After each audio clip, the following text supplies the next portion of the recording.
It seems since 2020, when we're all locked in our own home for our own protection, that the podcast really took off in terms of viewership. And with nothing else to do, everyone and their mums took up viewing podcasts. However, with more people doing it, the content quickly becomes stale, and you'd seen every topic a million times before. It was back to the drawing board for a lot of these content creators. A new abomination was found. The podcast. Already trialled by the big dogs, they knew every young man on the planet with an internet connection had an horrific addiction to illicit material. And things have gone that far, we now have full-on stars logging their daily life. If you enjoy Johnny Sins reacts to Crazy Karens, well then you're going to really enjoy Mia Malkova does 7 habits to becoming a millionaire in 2024, with a brief interlude from Angela White on the benefits of cold showers. Now, when it comes to pushing illicit material to impressionable fan bases, these individuals need to be called out hard. And that's where we come in.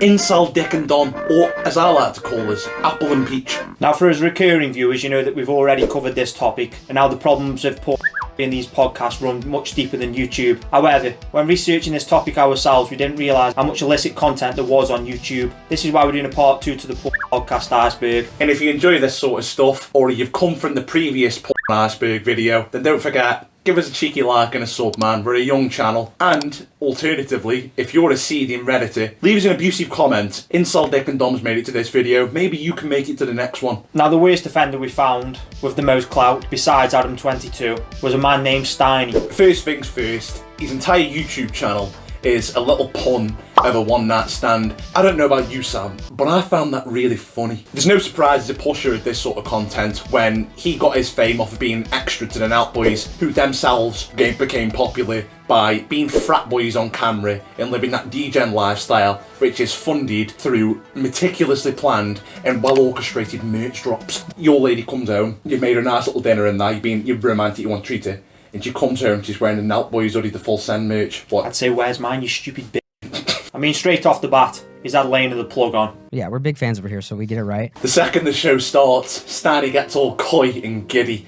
He's so excited. So excited. That should tell you what sort of individual this guy is and what he gets up to in his free time. Yeah, she also goes on to describe what a sweetheart he is. Now, I'm not saying that. That's her direct quote about Steiny.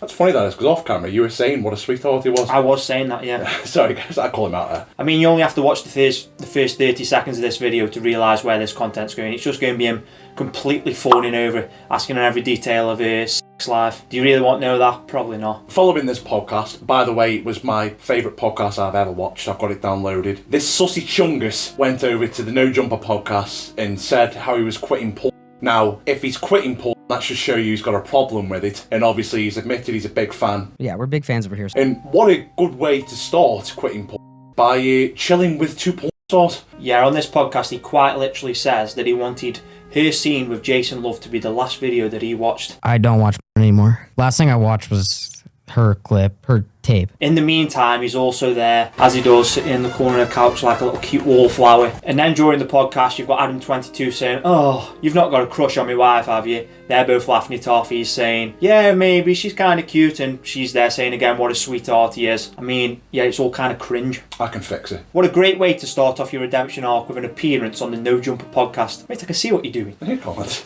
You haven't got eyes. Steiny's made it into Sam's algorithm. And Sam said, word for word, "Who's this weird little midget guy that I keep seeing around?" And I had to explain that once Sam showed me that Steiny wasn't a midget, he was just a little fat dog. But since then, he's put some epic bangers on with Emily Willis, a well-known, I can't say it, Lana Roadside piece, and a multitude of other hot hoes on. So you can clearly tell this guy isn't over his problem. And he's still pushing it to all you Coomers. I don't say you're a Coomer, but it's just easier for me to generalise everyone watching being a Coomer. I'm sorry for that. If you look at Atomic Habits, which is a great book for self-improvers, the first thing it says on how to break a bad habit is to reduce exposure. Every time you're scrolling down YouTube browse features and you're seeing these nice ladies, you can't even reduce the exposure. Your brain is wired as an addict to every time you see these girls, you gain a boner downstairs, you're thinking, right, I need a tuggy. You're going straight onto the other side and what you're finding these girls, but you're finding these girls with their main purpose and what they're doing. If you make habits out of bad problems in your life, I'd call that an addiction. This boy knows his habits. You can tell that he came up watching a man Gahadzi. How'd you say his name? No idea.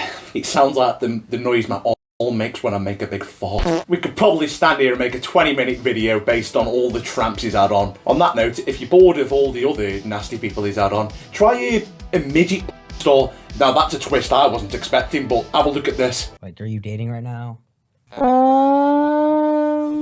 He had Jabba the Hutt's sister on. It's all you fat boy lovers. By the way, she's trans. Can be entertained too. Yeah, and with Steiny, he's also had Sophia, my puss not that tight Franklin on several times. My puss isn't that tight. He then makes a really poignant and prominent point, forcing her to explain how Steiny gets hurt, because if you look at him, he doesn't look like he gets hurt, and he's quite self-conscious about that. So he makes what's her name, Franklin out GEA, explain that to you. Oh, yo, Steiny gets no ass. Tell him what happened. Okay. Tell him what happened. Yeah, and after watching that, you'll be 100% sure that Steiny gets ass. Yeah, and this also takes us back to another point. After Logan Paul and Riley Reid did that ear-shattering podcast a few years ago, I think Riley Reid actually went and gave Logan Paul head after this. A lot of these guys who were doing these podcasts, they're not just doing it for the clout and the AdSense. They're doing it in the hope of they're going to get the slops after. But that was the podcast that cured AIDS. Yeah. I mean, are you really going to sit there and watch a podcast from the guy who was picked last at the dodgeball game? And then there's Sam's favourite creator, Pillow Talk. I love them boys. Nicole Aniston with a micropene, Chromax pukes on her boyfriend dick, and Dread Nikki Benz with a 14-inch PP, which, as you'd know if you watched the previous video, that can't be true. Charlemagne knows that the biggest dick in the world is from New York. He's big into the dick game. You listen to Charlemagne, you'd actually know that the biggest dick in the world is 13 inches. Now the biggest on record is actually in New York. He reeled that stat off the top of his head because he obviously he's big into the dick game. Amassing 164,000 subscribers and over 15 million views in 2 years, Pillow Talk bangs views by emulating real porn titles and seductive thumbnails, enticing young audiences and Kumas alike. There's sexual degeneracy, and then there's this. I'd probably argue this is the worst content on the site in terms of sexuality, because it's not just trying to clue you in with her in the thumbnail or clickbaiting you in. It is just literal titles, and he puts something filthy in the title so the Kumas click. I'd probably say it's the worst. I don't really understand what the positive connotations of all this is meant to be. I mean, a lot of you've seen these girls split open, and now what? You won't get know them. I suppose when you look at it this way, it feeds the simp era that we're going down the line of, where not only do we want simp to all these girls, we want pretend like they're our e-girlfriends. Like, everyone's watched a podcast at work or listened to a podcast on a drive. Imagine, yeah, you're working away and you're listening to Nicole Aniston describe her, like, proper that nasty encounters in illicit detail, like chilling, working away. Your boss comes over. Oh, can I have a minute, mate? Unplug your headphones. You know what I mean? Back in the day, you used to go and search the backs of the stores on the top shelves of dirty magazines, and you didn't want anybody to know you're consuming this. Now you're going online, doing your dirty, watching this content, and then you're going on the podcasts to find out what these women are like in real life, because you just really have to get to know them. I can fix it. We said it before in our last video, that these women are famous for riding the pogo stick. that. They're famous for that. I understand that YouTube is a less degrading way to make money. I completely get that. Look at it from Pillow Talk's perspective. He's probably quit his office job to go and get to know these girls in the hopes to get a Hummer afterwards. He's had to go home and tell his parents, I've quit my job. Son, why? I'm going to go interview internet prostitutes. Yeah, think about that YouTube short we saw with that Sky girl. Oh. I love sucking. You don't have to. You're so hot, you could just be a hand job girl. Good looking lad, aren't you? Yeah, mate, why? You could have been a hand job girl. If the naughty stuff isn't titillating enough for you, you've got the midget again. The blowjob standing up. That's what every guy dreams of. It's true. So you can have a blast on that if you want. The exact same midget for the exact same fetish. And here we are again talking about only midgets. Where have we gone wrong? Bro, is there only one midget in the world? It's like an American Pie, they always use the same midget. What, Davis?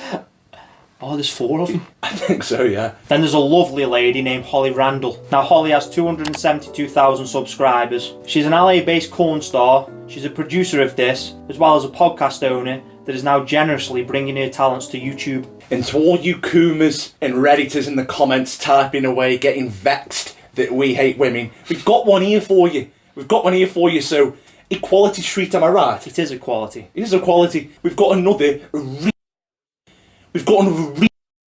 pushing this shit down kids' necks and you think that's acceptable. I don't. Now, with us being two feminists and lovers as equal rights, you know when two women are on a podcast, this is going to be great podcasting. So, have a look at this clip and tell us what you think. I've actually only shot three gangbangs in my life. Oh, wow. And No, it is not good.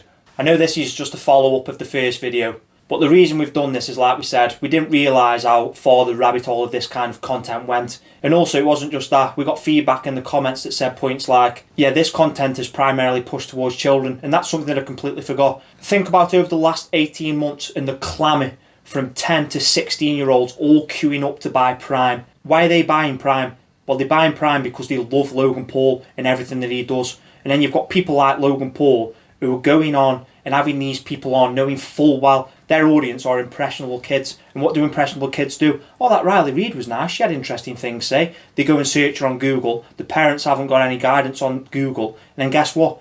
You're 12 years old and you're watching the nastiest material you can. I don't want these people in front of screens. I especially don't want them in front of screens that children are watching. I've got a friend, he's a 45-year-old Rottweiler, and he, when I came into work one day, openly explained to me the Adam 22 in Lorna the Plug situation with the big, with the 25-incher. Now, if that doesn't tell you how far this stuff spread, the middle-aged men can come and tell me about it, then I think you should probably look again. The resounding point stands that just because you've got a podcast doesn't mean it's worth listening to. The same way that when you watch TV, you consciously make a choice as to what you want to watch. But it seems that just because someone's got a podcast, people are willing to view because they want to see what people have got to say. But realistically, they do not deserve the platform they are on, and they do not deserve to have a podcast, let alone a popular one. And realistically, if you're spending your nights or your spare time or time at work watching Pillow Talk or people like Steiny, then what the f*** are you doing?